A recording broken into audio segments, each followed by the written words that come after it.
अस्सलाम वालेकुम, good morning guys. हो तो आफ्टरनून रही है पर मेरी अभी मॉर्निंग हुई है। ये देखें इतना प्यारा मौसम है, बारिश होने वाली है। यहाँ पे तकरीबन 1 हफ्ते से बारिशें हो रही हैं, लेकिन पानी कहीं खड़ा नहीं हुआ तो इसलिए यूनिवर्सिटी जाना पड़ेगा। इसलिए पहले ज़ोहर की नमाज़ पढ़ी और फिर मैं आ गई नाश्ता बनाने। जो लोग मेरी वीडियोज़ देखते हैं उनको पता होगा कि मैं इस तरीके से पराठा बनाती हूँ और ये बहुत ही मज़े का और बहुत ही नरम चूड़ी वाला पराठा बनता है। मैं कुछ भी खा लूँ लेकिन जब तक नाश्ते में पराठा अंडा ना खाऊँ मेरी भूख खत्म नहीं होती। 2 बजे मेरी क्लास थी और मैं यहाँ रेडी हो चुकी थी और अब मैं निकलने लगी थी अपनी क्लास के लिए।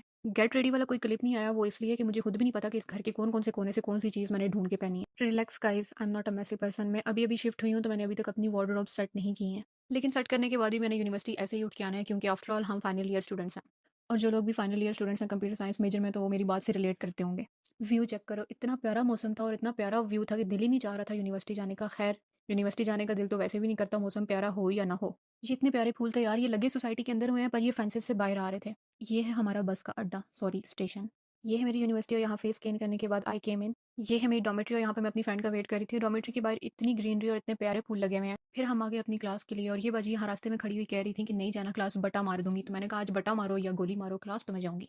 बटा क्या होता है और बटे को आपकी लैंग्वेज में क्या कहते हैं मुझे कमेंट्स में बताना। ये छोटा सा आउटडोर सेटअप है हमारी क्लासेस के बाहर। हम लोग ब्रेक में रिफ्रेशमेंट वगैरह के लिए आ जाते हैं और यहाँ पे इतना प्यारा व्यू है और यहाँ पे बीच में आर्टिफिशियल झील भी इन्होंने बनाई हुई है। आर्टिफिशियल का मतलब ये नहीं कि पानी आर्टिफिशियल है, इसका मतलब है कि मैन मेड झील है। उसके बाद ऑलमोस्ट हम क्लास पहुंच जाए थे और क्लास में 2 कैटेगरीज़ के लोग सबसे पहले आते हैं। एक वो जो कि बहुत पढ़ाकू होते हैं और दूसरे वो जिनको अटेंडेंस लगा के भागना होता है। लेकिन हम भाग ना सके तो इसलिए हमें पढ़ना पड़ा।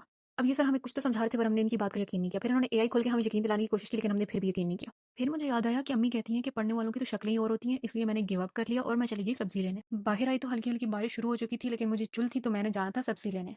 फिर मैंने अपनी बीएमडब्ल्यू वाली बाइक खोली। नाउ हेटर्स विल से कि ये तो 2 युआन की बाइक है। लेकिन हमने हेटर्स की बात पे ध्यान दिए बगैर आगे बढ़ते जाना है। अब मैं बारिश में गीली हो ही चुकी थी तो मैंने कहा चलो रुक के आपको सीनरी दिखा देते हैं। फिर मैं पहुंच गई सब्जी मंडी। वैसे तो हम लोग ऑनलाइन भी ऑर्डर कर सकते हैं जो कि ऑलमोस्ट आपके डोर स्टेप पे डिलीवर होती हैं, बट मुझे लगता है कि मार्केट की जो सब्जियां होती हैं वो ज़्यादा फ्रेश होती हैं। ये कौन सी सब्जी थी कमेंट्स में बताएं। उसके बाद मैंने कुछ सब्जियां ली और ये मुझे कह रही थी कि तुम बहुत प्यारी हो, लेकिन मैंने इसको बोला कि मुझे तुम्हारी समझ नहीं आ रही क्योंकि आप इनको ज़रा सा भी कहते हैं कि आपको चाइनीज़ समझ आ रही है तो ये शुरू हो जाते हैं तो आपको फिर वाकई समझ नहीं आती। मार्केट से आके सब्जी लेने का एक फ़ायदा ये भी है कि आप अपनी मर्जी से देख के सब्जियां ले सकते हो।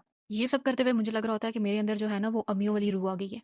सब्जियां ले ली थी तो अब बारी थी मेंढक लेने की। आप बताएं कि आप किस रेसिपी से मेंढक बनाते हैं। अब ये मेंढक कुछ फ्रेश नहीं लग रहे थे क्योंकि ये फुदक नहीं रहे थे बिल्कुल वैसे ही जैसे कुछ लोग फुदक के हमारी पर्सनल लाइफ में आ जाते हैं। फिर मैंने कहा चलो मछली ले लेते हैं और ये मछली मुझे मिली थी 20 युआन की। आप बताएं कि एक्सपेंसिव मिली है या ठीक मिली है। आंटी के एक्सप्रेशन से लग रहा था कि ये मछली साफ नहीं करी बल्कि बकरा ज़बह कर रही हैं।